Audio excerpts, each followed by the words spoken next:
Hello, all of you beautiful people.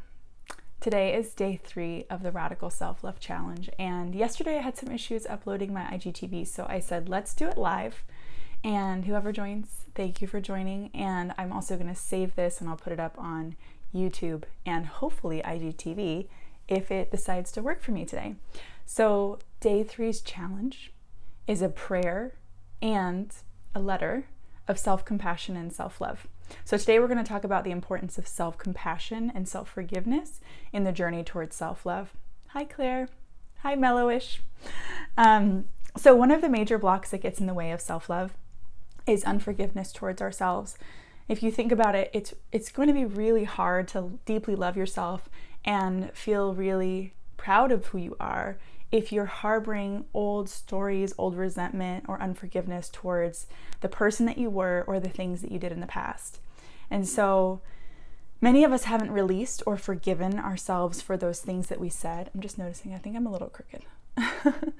So many of us haven't forgiven ourselves for those things that we said or did or didn't do in the past, and these things might have happened years ago or even decades ago, and we carry that around, that unforgiveness, that shame, and those old stories and those old mistakes, and we wear it like a heavy backpack, and we feel like we have to keep carrying it. And what we really need to do is release it, let the burdens go, cut those cords, and forgive ourselves. So I'm going to talk today about how we can do that and give you a really practical exercise.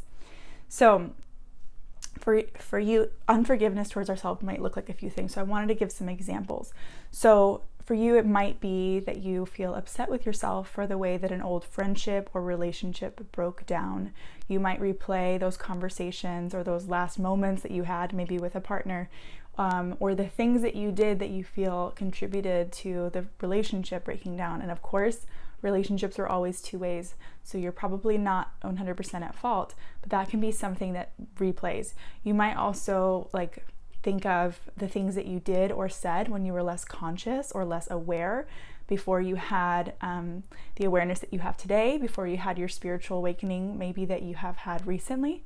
And you might even be holding shame about the ways that you used to behave or treat yourself in the past. So for me, when I began this self-love journey, I had a few things that I had to forgive myself for, that I chose to forgive myself for. So I forgave myself for some of the bigoted beliefs that I had learned in the religious upbringing and the context that I grew up in. Things that I had inherited from childhood that I then later I let go of, but I had to forgive myself for the ways that those beliefs had manifested in my life and the things that I did and said because of those beliefs. I also forgave myself for this one instance in college where I said an unintentional racist remark, and I held on to unforgiveness for myself and shame about that comment for years. Maybe you guys have said something or done something that you're so embarrassed about, or you say how could I have done that? How could I have thought that thing? How could I have believed that back then? I definitely had a couple of those experiences. And then the other big way is that I forgave myself for the way that I treated myself and my body when it was related to drinking and men in my early 20s, the ways that I didn't respect or love myself back then. And so for years, I harbored a lot of shame over these things. And I would think thoughts like, wow, I was so sloppy, or I would say mean things to myself like, how could I have those beliefs? Or I must have seemed so desperate back then. And those negative thoughts kept replaying until I decided to forgive myself for the mistakes and the way that I was. Hi, Navjot. But now I share these things with you from a place of a lot of self-compassion, and I would only share them because I have processed them. And so, hi Bree, it's good to see you. And so I wouldn't condone or even choose those behaviors today, of course. I wouldn't perpetuate them in my life, but I know back then I was doing the best that I could. And that's what we are all doing. We are always just doing the best that we can with the resources, the amount of healing, the amount of awareness, the amount of consciousness that we have. And so when you can ground into that belief and say, I'm doing the best I can, and I was doing the best I could, then you can start to forgive those old mistakes and really bring self-love to your current state and your past state. Because we can't just love a future version of ourselves. We have to love our past self as well. Self-love is holistic. Okay, so self-love asks us to recognize our mistakes or even the silly blunders or the embarrassing things that we said, because we're human after all, and allowing that to help us move forward. So we can release old cords, pains, and stories we've made up about ourselves, and we can release old beliefs about our worthiness and choose that we are worthy. So one thing you can do is whenever an old message or mistake replays in your mind, or you have a trigger that brings up that old memory, rather than choosing to fend it away or push it out of your mind, which can be the natural response whenever we feel shame, we do two things. We either push it away or we fixate on it. So neither of those are what we're trying to do. Instead, we want to find the middle way, which is a Buddhist concept of not being in the extremes, of not totally rejecting and also not fixating or obsessing. But the middle way is to recognize and say, oh yeah, I remember when I did that, or I remember when I believed that, or I remember when I said that. Oh, that doesn't feel good. I kind of wish I hadn't done that. Love, I'm sorry. And I'm going to show you a prayer in a moment. You were doing the best you could. I'm sorry. We're not going to do that again. I'm sorry. It's okay. And so we can ground back into love and compassion in the way that you would for a friend who made a mistake or a child who screwed up, right? You say, yeah, that wasn't so great, but you know what? I still love you. And that's what we can do for ourselves. So I also want to point out at this point that sometimes the process of self-forgiveness also includes taking another type of action. If there needs to be reconciliation, apology, or mending of a relationship, then you might feel inspired to go out and do something in order to make that happen. And that also, self-forgiveness sometimes requires that you confront.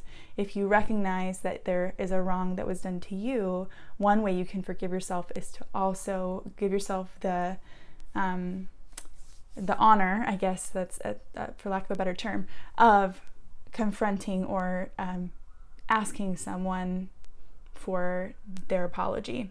Not stating that correctly, but basically what I'm trying to say is that self-forgiveness in any of these experiences could include another person or multiple people.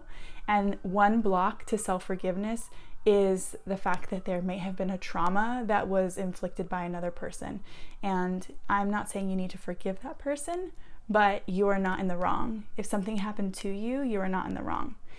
So I just wanted to make that note, because some of these things are not perpetuated by ourselves. They're perpetuated by outside systems, by trauma, by patriarchy, by abuse, and that you are not responsible for. You are not responsible for that.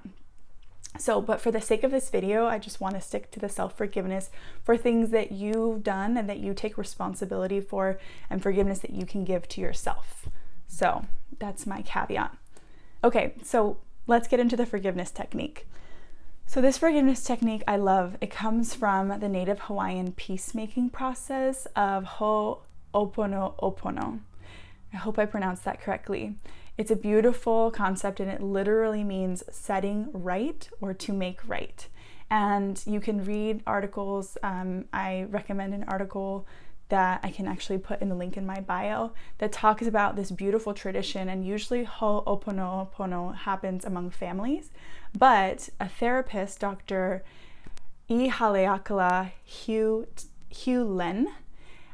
was a therapist in Hawaii. He's a Hawaiian man who took this practice, the ho'oponopono, and he turned it into something that we can utilize for ourselves, because he was actually in charge of helping a group of criminals who were actually mentally disabled and helping their healing process. And he used this practice that I'm going to show you, this prayer that he developed, to help them heal. And it is said that he was able to cure every patient through this process without even meeting them. So he calls this the self-identity through ho'oponopono. So it's a new way to identify with ourselves. It's a really beautiful process. So let's do the prayer together. I encourage you, wherever you are, take a deep breath with me. I get so into this that I get a little ahead of myself. So I have to take a couple deep breaths to ground back in and to slow down. And then what you can do is, with your eyes closed, if you want, you can bring your hand to your heart and you can repeat after me. I love you.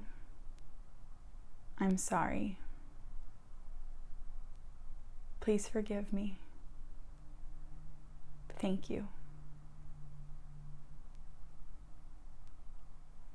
I love you. I'm sorry. Please forgive me. Thank you. I love you. I'm so sorry. Please forgive me.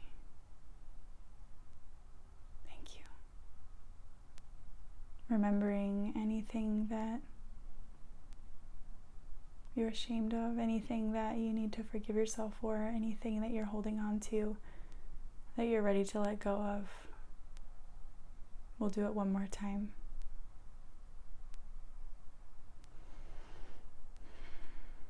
I love you. I'm sorry. Please forgive me. Thank you. I love you. I love you. I love you. Thank you. I love you. I love you. I love you.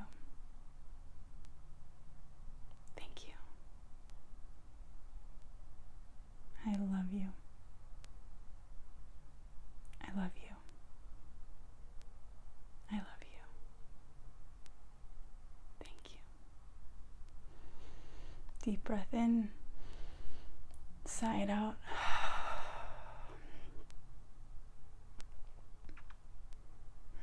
Receive those words to yourself, and you can do that prayer as many times as you want. And you can do it until you feel an actual release of anything that is ready to go. And I encourage you to, if you like to journal, or if that is a helpful practice, this is a really great prompt to take to some pages. You can just write at the top of your journal, thank you, or I love you, I'm sorry, please forgive me, thank you. And you could even take each prompt and write something to yourself about each of those phrases. This is a beautiful practice for releasing, for cutting cords, for letting go of things that we no longer want to carry around, letting those backpacks off, taking them off, and really stepping from self-criticism, shame, unforgiveness, into self-compassion and self-love. Okay, so I just want you to imagine something with me for a moment. Imagine that one day that negative tape in your head that tends to say things like, you're not doing good enough, you're not smart enough, you're not successful enough, you're not beautiful enough, whatever your inner mean girl or inner mean guy says, you know that tape, you know what they say. Mine usually says you're not enough. That's one of the big ones. Or you're not liked, people don't like you. Mine also says you're not loved. Those are their favorite messages to give me. But I know now, I can identify, I can smell it out from a mile away. But imagine that voice goes away, or it fades into the background, and instead imagine a new voice, your own loving voice, and it comes up and it starts to say, I really like being you. Oh, I could cry. I really love being you. There's nothing wrong with you. Imagine it saying to you every day, you're my favorite person. It's so fun to be you. What if it were to tell you, you're so beautiful inside and out? What if you happen to walk by a window and be like, wow, what a beautiful person that is. I like that person. You catch a glimpse of your reflection and you see beauty and you see goodness and you see something that you really like, rather than something that you want to criticize or pick apart. I want to give you that image, give you that concept, even no matter how far away that feels from your current reality. I really believe that that is possible for you. And we won't have 100% of our days look like that, you know. Even me, who I've been on the self-love journey for 5 years, I just shared last night that a couple weeks ago I was thinking of plastic surgery, which is like, what? I love myself and I don't need to change anything about me, but I'm still on this journey. So I just want to give you that vision, because you, as you do this, will catch yourself saying and thinking things like, wow, I'm really fun to be around. Wow, I'm really funny. People should want to be my friend, or I'm really beautiful. Those kinds of messages will start becoming normal. So don't be surprised. Okay. I want you to think about the fact that you are loved, not because you are meeting any kind of impossible beauty standards, not because you did something impressive this week, or because you're successful in the eyes of others, or because you've mastered your life in any way. You're like mastering adulting. I mean, who's really mastering adulting? None of us, right? You just get to love yourself for being you, for just being yourself, because you are worthy. Intrinsically, you are a being who is worthy of love and belonging just because you are. And you get to give that to yourself first and foremost. And the beauty of self-love is embodying all versions of yourself, not just the like put together, like today, you know, I did my hair, I put my makeup on, my skin's been clearing up, which is great. But like in a week when I've got acne and I feel bloated and like, I have to choose to love myself then as well. So you get to love not just the put together, happy, like got my shit together version of me, but also the hot mess, the shadow side of you. So when you love all versions of you and you can see, hey, you belong at the table too, you who's like pissed off, you who doesn't know what to do with her emotions, when you say all versions of me belong, that is deep self-love. So it's okay to love all versions of you. I wrote down several versions. It was almost like a poem. It's okay to love all versions of you. She who you've criticized for most of your life. She who you've neglected, betrayed, and rejected. She who you've tried to mold to be someone else. She who did things to fit in or get love. She who forgot her beauty, her worth, her divinity. She who said the wrong thing at the wrong time. She who messes up, apologizes, and keeps going. She who you've been hiding. She is your lifelong companion, your built-in best friend, if you'll let her be. She is the only person you'll spend every moment of your life with. She is loved, she is forgiven, she is cherished, she is welcome at the table. All versions of you are welcome. So thank you so much for joining me for this radical self-love experiment. This was day 3. If you're just catching it, I have 2 other videos. The first video was about a childhood photo and connecting to our inner child. The second video was about using self-touch for self-love, and I walk you through a 3-minute self-touch practice. And it's not too late to do either of those things. You can go back. One's in my IGTV, one's in YouTube because we had a little issue, but there's a link in my bio and you should find all of this here on my Instagram. And so I encourage you to take some time in these next few days to go back to those practices and lather yourself, literally lather yourself in self-love, because you're so worth it. And many of us are going through a very hard time right now. And so we can really use the self-love. Many of us, our inner critic is on, full blast right now because we are in crisis mode. We're experiencing a trauma. And so self-love in times of trauma and self-care in times of trauma is really important. Also, self-love, the good news is these practices are not on a timeline. They're not going to expire. They're not going to go out of style. You can, and I really encourage you to return to them over and over again. So find the one beautiful thing. If you take anything away from this practice, anything, is to put a childhood photo of you somewhere you can see every single day. That's my number one self-love tool and practice that I give to everyone I work with. Put that picture somewhere. If you can frame it and make it beautiful, put a little altar even, and decorate the surrounding area so that you honor and love that inner child. They have so much to teach you. They have so much to teach you. And self-love is not a one and done practice. It's something that comes from years of repetition, intention, and practice. So remember, self-love is a verb. It has to be practiced and put into place. And I'd love to hear from you. I'd love to hear how these practices were, how your self-love journey is going, any issues or questions or blocks that you come up against as you work through these practices, any triggers that are coming up. Feel free to share that in confidence. If you want, you can DM me.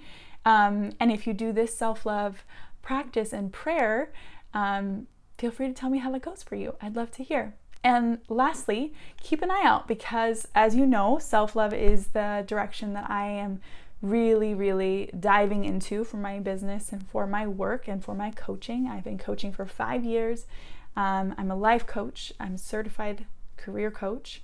However, now self-love is really where I'm feeling called. So there will be more resources coming soon, and even a 30-day something or other, maybe an immersion program or a little self-love camp coming soon. So keep an eye out for that. I'm sending you all the love, all the love. Self-love is so worth it. Mwah.